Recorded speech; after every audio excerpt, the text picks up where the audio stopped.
Let us finish, Secretary. Then we proceed with the question of Senator Trillanes.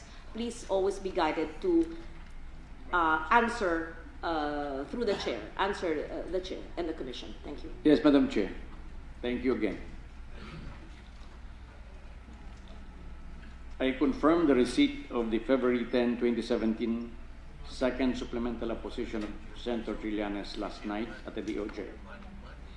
Relative to the foregoing, I respectfully manifest and move that I be allowed to read into the records of this Honorable Commission my February 14, 2017 letter addressed to Mr. Jose Ma Nolasco, Executive Editor of the Philippine Daily Inquirer.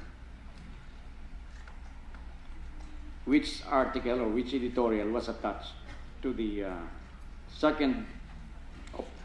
third opposition of the Senator. The said letter refutes point by point the February 11, 2017 editorial of the Philippine Daily Inquirer entitled Scandal at the DOJ.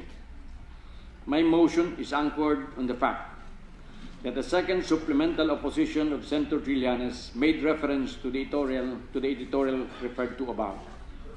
For the sake of brevity and expediency, may I move that my letter to the Inquirer serve as my reply to the second opposition of Senator Trillanes. Thank you, Madam Chair, Your Honors.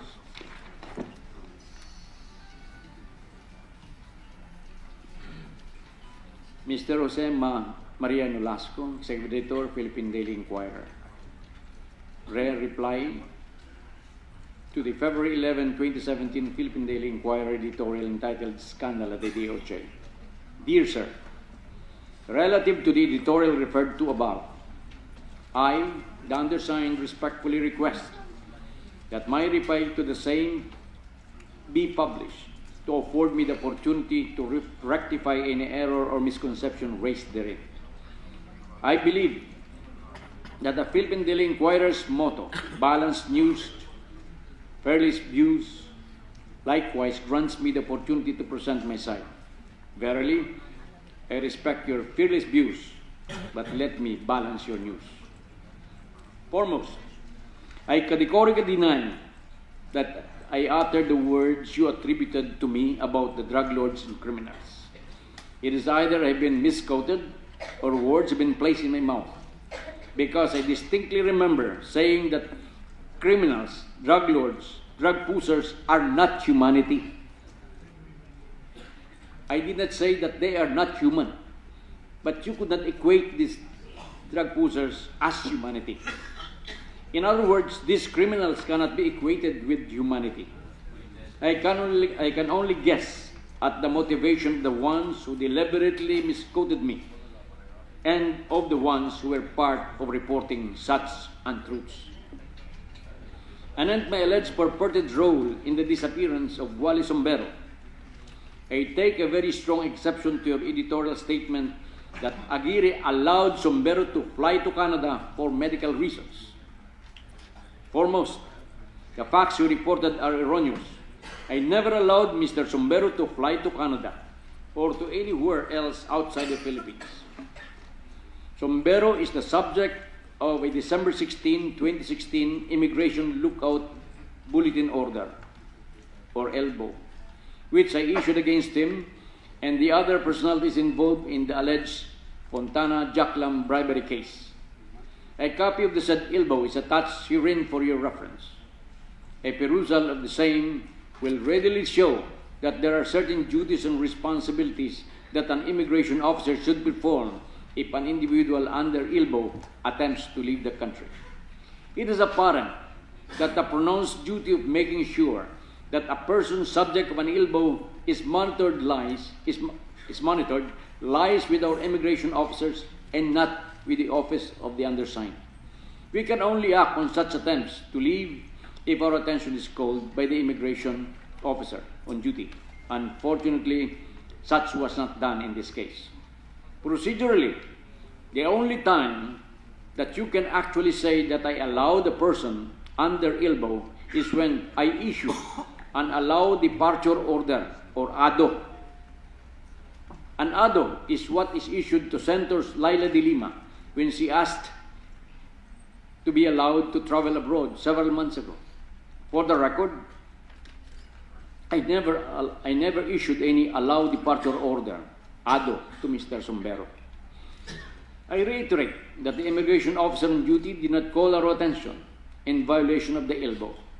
Resultantly, it is very irresponsible on your part to opine or to editorialize that I allowed Mr. Sombero to leave.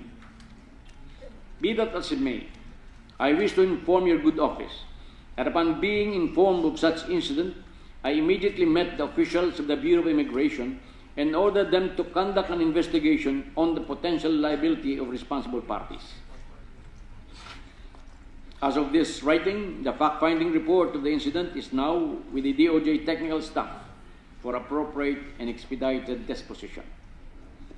And your claim that I have a hand in letting Mr. Jack Lam leave the country, I take a very strong exception to your very irresponsible and unfounded statement. At the time Mr. Lam left the country, there was no reason to bar him, as he was not charged of any crime at that time. I believe that the truth was sacrificed in the altar of sensationalism when your good office wrote his part of the editorial, and I simply cannot allow it. Earlier today, that was yesterday, upon his arrival at the airport, Mr. Wenceslao Wally Sombero cleared or absolved me of any involvement in the bribery and the corruption allegations in the Jack Lam Fontano Leisure Park case. Lastly, we come to the last of your errors. That is, I allowed the grant of privileges, that is, use of electronic gadgets, smart television sets, air conditioning units, internet cellular phones to drug convicts in exchange for their testimony against De Lima. Before I deny such statement categorically, allow me to say that I chose not to attach a copy of the memo you are referring to because you have already obtained a copy of the same in clear violation of the laws. However, do allow me to say that I am very disappointed in the Philippine Daily Inquirer, as a publication which claims to be one of the best, if not the best, broadship in the country. You cannot even distinguish whether a statement is true or pure hearsay. Hearsay is the statement of Attorney Alvin Herrera Lim, the signatory of the confidential memo, upon which you based your false accusation against me. It is not only hearsay on the part of the Senator, Madam Chair, it is also double hearsay when it was quoted by Senator Trillanes.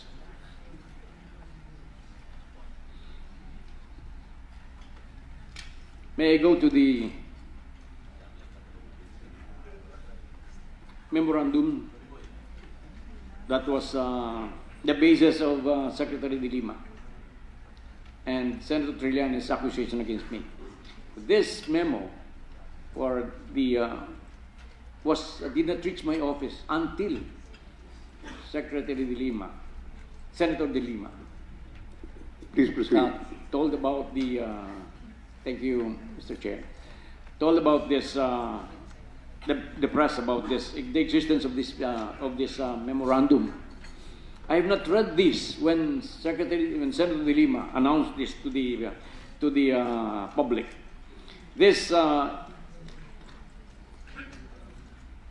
show that this is hearsay. Let us just, and I know that the lawyers in this, even non-lawyers in this committee will believe, will agree with me that these are hearsays. First, counsels for AFP Philippines and informed me that based on AFP's confidential investigation, the high-profile inmates. So, in other words, it is very clear here that the violations were not seen, personally seen by Attorney Lim. Whether it's lavish or not, they enjoy lavish lifestyle like the use of electronic gadgets. There's no proof that there were electronic gadgets, smart television sets, air conditioning units, internet, cellular phones. These are all hearsay because Attorney Lim did not see this.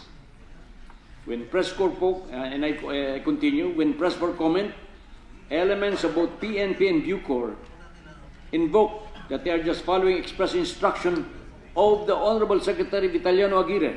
Who are these people that they are following the instructions? They did not. It was not even presented before this committee. So how do we know? Unless they present that there is an affidavit or to that effect. It is hearsay. They said, Attorney Lim said, that this is in return for the testimony they gave during the congressional inquiry on the proliferation of illegal drugs in the New Bilibid prison. How would you know? He did not even talk to these people. So these are hearsay and will become double hearsay on the part of the senator. So, I am being begrudged that I immediately ordered the investigation within 2 hours after I learned of Senator De Lima's accusation. As I've said, since I have not read this confidential report, when I was really surprised because I never ordered anybody to allow these cell phones, etc., gadgets to the inmates, including air conditioning units. Excuse me, Secretary. The chair declares a 1-minute suspension.